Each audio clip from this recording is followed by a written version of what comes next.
कोही मान्छे नि त कस्ता खालका हुँदैन भने नि त दुई घरलाई अर्को पल्लो घरको मान्छे दुई घरलाई झगडा लाउँदा रहन्। कस्तोसम्म मान्छेको सोच घटिया सोच, कस्तोसम्म घिर्न सकेका नि मान्छे। आश्चर्य चाहिँ कसम से भन्दैछु, एकदम घटिया मान्छे हुन्छन् कोही कोही मान्छे नि। तपाईँले सोच्दै हुन्छ सम्झना के भन्न खोज्दैछु भनेर सानो कुरो तपाईँलाई चाहिँ कहानी भन्छ। यो कहानी चाहिँ एकदम हकिकत हो। अब तपाईँ सुन्नेलाई चाहिँ कहानी लाग्छ। अर्को कुरो म फेरि पनि भन्छु, फेसबुक फ्यामिलीलाई कसैलाई मैले भनेको होइन, कोही कोही मान्छे भने कोही मान्छे त्यहाँसम्म घिर्दा रहन्। यस्तो खालको कुरो भने दुई घरलाई पल्लो घरको मान्छेले झगडा लाग्दो रह। कसरी भन्दाखेरि सुन्नुहोस्, त्यस्ता मान्छे तपाईँको बिचमा छन् कि आसपासमा, या देख्नु भएको छ कि सुन्नु भएको छ कि मैले चाहिँ सुने कहानी। अब कहानी भनिदेऊ न अब होइन। अनि त्यस्तो खालको गर्दा रहन् भने नि त त्यो जुन घरको मान्छे पल्लो घरमा जाँदो रहेछ, अब बिहान दिउँसो कतिखेर जाँदो रहेछ, अनि त्यो घरको आइने मान्छेले कसले भन्दो रहेछ, दाजुभाइ कि अब तपाईँको घरको त कोलाका पात सबै काट्ला नि, हामीको त काटे, बकैना पनि काटे, तामुका पात पनि काटे भन्दा रहेछन्। हेर्नु है, त्यसरी भन्दा रहेछन्। अनि त्यो मान्छेले फेरि अलिकति एकछिन बसेर एकछिन चाहिँ त्यो जुन घरको बदनाम गर्दैछ नि त्यही घरमा बाटामा त्यसको छोरीसँग आमासँग कोहीसँग भेट भएर फेरि लगत्तै सुनाउँदो रह। अब जो घरको मान्छेले गरेको थियो त्यो मान्छे सही थियो र त त्यो मान्छे पल्लो घरको मान्छेलाई त्यसलाई सोध्नु भन्नु त होइन, ठिक भन्नु त, नभए त भन्ने थिएन नि त होइन।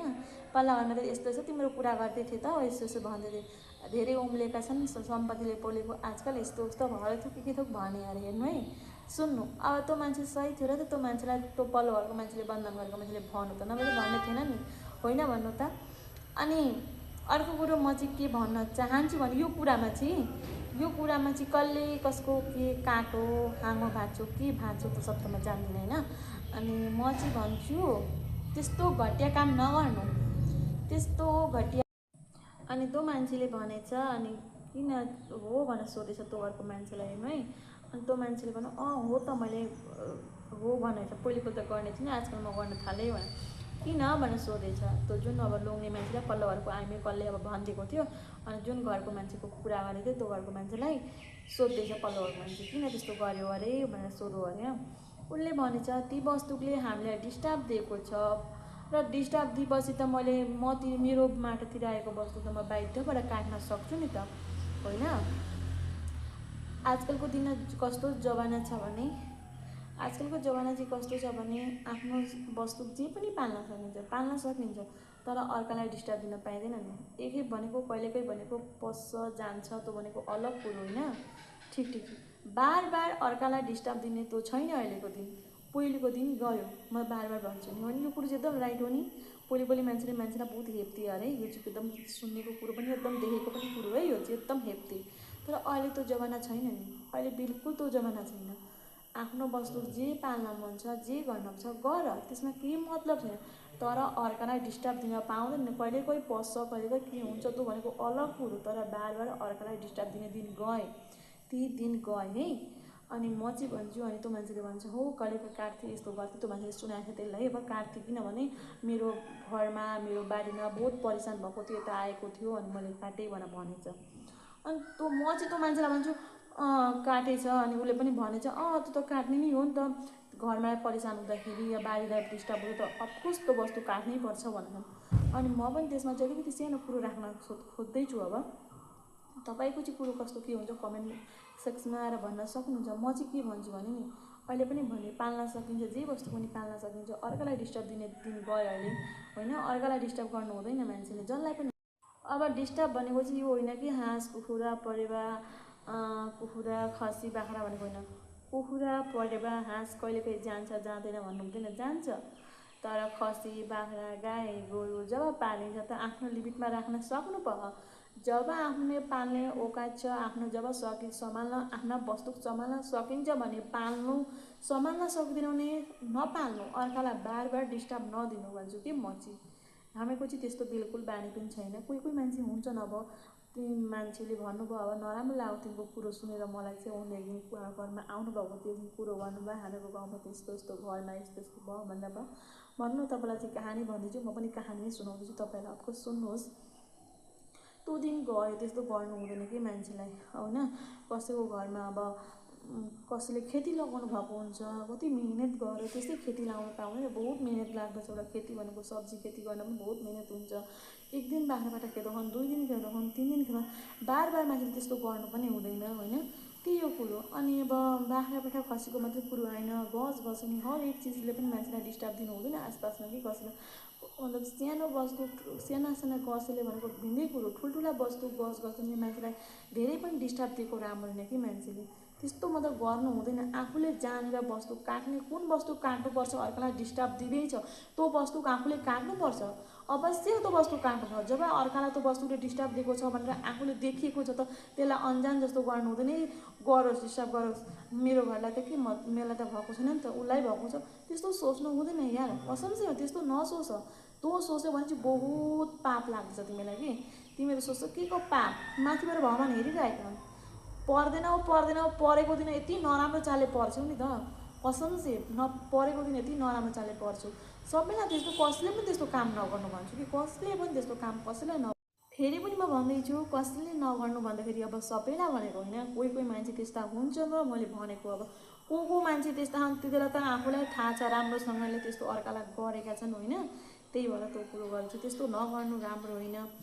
अनि अब अर्कालाई आफूले जानेको छ त्यो वस्तुले त्यति बेला डिस्टर्ब भएको छ त आफूले आफ्नो वस्तु काट्नुपर्छ या सम्हाल्नुपर्छ। बाख्राबाट हुन्, गाई गोरु हुन्, खसी बाख्रा हुन्, या आफ्नो वस्तुले अर्कालाई डिस्टर्ब दिएको छ त मान्छेले सम्हाल्नुपर्छ कि। अनि अब कस्तो पनि हुन्छ भने कसैले चाहिँ हेपेर केही भन्दैन सोचेको हुन्छ कसैले चाहिँ, तर भन्दैन भनेको दिन नराम्रो चालले भन्छ भने त।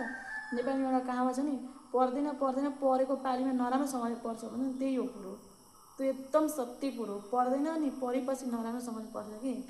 अनि म चाहिँ भन्छु अब ती बालाई भनौँ न, तिनीलाई मैले त्यस्तो चालले भने कि 1-2जनालाई देखाउनु त्यस्तो गरेको काम होइन, त्यस्तो भन्यो त्यस्तो नराम्रो गरेको देखाइदिनु भन्दाखेरि देखाएको, त्यसरी भनेनन्, गाउँको मान्छेले बोलेनन् भन्दै हुन्थ्यो बिचरा। अब भनौँ न अब कहानी अब भन्दै थियो त्यस्तो भनेनन् भनेर।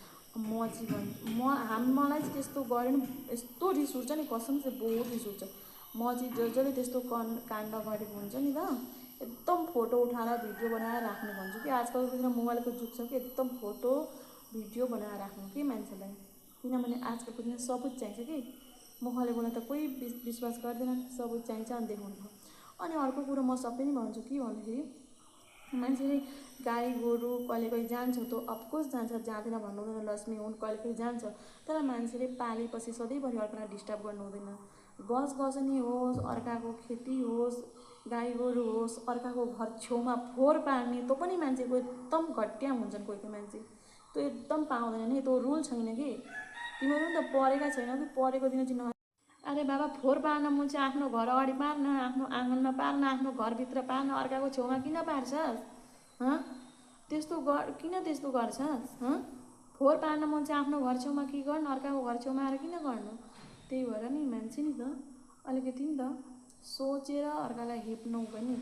अहिलेको पहिलेको दिन गयो कि सबैलाई नि भन्छ, जो त्यस्तो काण्ड गर्नुहुन्छ, जसलाई मैले भने त कोही मान्छे हुन्छन् त्यही भनेर मैले भनेको। कोही मान्छे हुँदा रहन् बिचराहरू, कसैलाई चाहिँ बहुत हेप्दा रहन् कसैलाई, त्यस्तो नगर्नु या कसम चाहिँ नगर्नु त्यस्तो।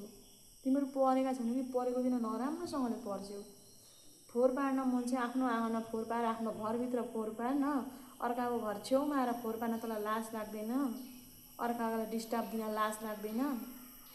म चाहिँ त्यस्तो गरेको नि, हामीलाई चाहिँ त्यस्तो कसैले गर्ने कसम चाहिँ म भन्दैछु कि म भिडियो बनाएर राख्छु, कसम चाहिँ भिडियो बनाएर राख्छु कि यस्तो नराम्रो हुन्छ नि देखेको दिन फेरि हेर नि। त्यही भएर जो घरमा कसैकोमा छोरी छैन, कसैकोमा छोरा छैन, ती बुढाबुढी भएको घरलाई कसैको घरलाई नहेप्नु, कसैले पनि नहेप्नु कि, कसैलाई नहेप्नु यार। 2 दिनको जिन्दगी को म आज बोल्दैछु भोलि मलाई के हुन्छ भन्न सकिँदैन। किन मान्छेले यति अहङ्कार गर्नु, किन यति गौरव गर्नु, किन यस्तो अहङ्कार, के को यति गौरव? पैसा पातीको गौरव आज छ भनेर सबैसँग पैसा छ, पैसा भनेको सबैसँग छ, मसँग पनि छ, तपाईँहरूसँग जो भिडियोमा सबैसँग छ पैसा छ त, किन छैन? थिएन भने तपाईँहरू कसरी खाएर बस्दै हुन्छ, दिउँसो खानुहुन्छ, बिहान खानुहुन्छ, 2 छाक त राम्रोसँगले खाँदै हुनुहुन्छ नि, लाउन पनि राम्रैसँग लाउनु भएको छ नि त, होइन न? सबैसँग धन छ, कोहीसँग धेरै धन छ, कोहीसँग कम्ती धन छ, बुझ्नुभयो नि? धन भनेको सबैसँग छ, त कोहीसँग बेसी धन छ, कोहीसँग कम्ती धन छ। धन भनेको पैसा होइन कि, धन भनेको पैसा होइन, धन भनेको मान्छे कमाउनु हो, बुझ्नुभयो नि? मान्छे कमाउनु हो धन भनेको। त्यही भएर मान्छेले धेर उम्लेको पनि राम्रो होइन। ठिक्क मान्छेले गर्नु के चाहिँदो गर्नु, मैले चाहिँ त्यही भनेको। सबैलाई नि भनेको होइन, फेरि पनि भनिदिन्छु, सबैलाई भनेको होइन, कोही कोही मान्छेले चाहिँदो गर्नु। मान्छेलाई नि कसैलाई गर्न पाए भनेर हिंसा निन्दा हेप्न, फोहोर पार्न, अर्काको घरलाई डिस्टर्ब दिन, अर्काको छेउमा यस्तो उस्तो रोप्न, फोहोर पार्दिन, गाई गोरु छाडा छोड्न, खसी बाख्रा छाडा छोड्न, त्यस्तो काम नगर्नु कि। समाज छन्, समाज बसेको दिन त्यतिखेर के बोल्छु, समाजले सकेन भने ऐन कानुन छ, कहाँ जान्छन् कि मान्छे, कोही कोही मान्छे। याद गर्नु, कसैलाई त्यति हेप्न बारे नहेप्नु कि। हेप्ने दिन गए है, कसैलाई त्यस्तो काम चाहिँ नगर्नु, बिल्कुल नगर्नु। अलिकति डर भर गर्ने गर कि। पढेका छैनौ तिमीहरू, पढेको दिन चाहिँ नराम्रोसँगले पढ्छौ। तिमीहरूसँग धन छ भनेर उम्लेका होला, धन सबैसँग छ। कोहीसँग फेरि पनि भन्छु, कोहीसँग कम्ती कोहीसँग बेसी छ, त्यही हो कि। कोहीसँग कम्ती कोहीसँग बेसी छ, धन भनेको सबैसँगै छ, तर कोहीसँग कम्ती कोहीसँग बेसी, याद गर्नु। त्यही भएर मान्छेले ठिक्क चाहिँदो गर्नु कि। आफ्नो वस्तु जति छ जे छ त्यतिमै सम्हालेर बस्नु, अर्कालाई बेसी नि नगर्नु। बुझ्यौ नि मैले भन्न खोजेको के हो, बेसी नगर्नु। ओल्लो घरको पल्लो घरलाई झगडा लगाइदिन, ओल्लो घरको पल्लो घरलाई कुरा गर्न, ती सब छोडिदिया। भगवान हेरिराख्नु नि, तिमीले पर्छ नराम्रोसँगले। अनि म चाहिँ भन्छु, कसैको घरमा छोरी छैनन्, छोरा छैनन्, कोही कोही मान्छे कति हेप्छन् होला बिचरा आएर। जस्तै मैले सुने घरमा, अब कसैको घरमा त्यस्तो कति हेप्दा रहन्थे। मेरो पाली गर्नुपर्छ, मेरो। मैले त भने त, म त भिडियो बनाएर राखेको छु, त्यस्तो काण्ड गर्ने मान्छेको भिडियो बनाएर राखेको छु कि। जुन दिन त्यस्तो गर्छ नि नराम्रोसँगले पर्छन्। मैले त अगाडिको भिडियो पनि भनेको छु, अहिलेको भिडियो पनि भनेको छु। समाज बस्नुहुन्छ, समाजले लिनुहुन्छ, समाज सक्नु भएन भने ऐन कानुन छ, हो कि होइन? कि छ कि छैन ऐन कानुन? त्यहाँबाट भएन, सोसियल मिडियाको जमाना छ होइन। जब उनीहरूलाई नराम्रो काम, अर्कालाई फोहोर पार्न, अर्कालाई हिंसा निन्दा, अर्काका कुरा गर्न, अर्कालाई के गर्न उनीहरूलाई लाज अनि डर भनेको छैन भने त उनीहरूको सोसियल मिडियामा एउटा भिडियो बनाएर उनीहरूको फोटो, उनीहरूको नाम लिन के को डर? जब त्यो मान्छेले नराम्रो गरेको सबुत छ, त्यसले नराम्रो गरेको सबुत छ त सबुत देखाएपछि फोटो र नाम देखाउन के को डर? केही डर लाग्दैन है, केही डर भनेको लाग्दैन। जब त्यसले नराम्रो काण्ड गरेको नि त भिडियो हुन्छ नि त, तब भिडियोको माथि फोटो र पनि नाम लेख्न सकिन्छ, एकदम सकिन्छ त्यो चाहिँ, एकदम। त्यही भएर कसैले नहेप्नु कि। हेप्ने दिन गए, आफ्ना वस्तु पाल्न छ सम्हालेर पाल्नु, आफ्नो गसगसनी के रोप्न छ सम्हालेर आफ्नो ठाउँमा रोप्नु, अर्कालाई फोहोर पार्न छ आफ्नो घरमा फोहोर पार्नु, अर्काको छेउमा फोहोर नपार्नु, याद गर्नु, एकदम याद गर्नु। भगवान पनि छन्, ऐन कानुन छ, समाज छ, फोनको जुग छ, याद गर्नु, एकदम याद गर्नु। त्यस्तो काण्ड नगर्नु है, बार भन्दैछु।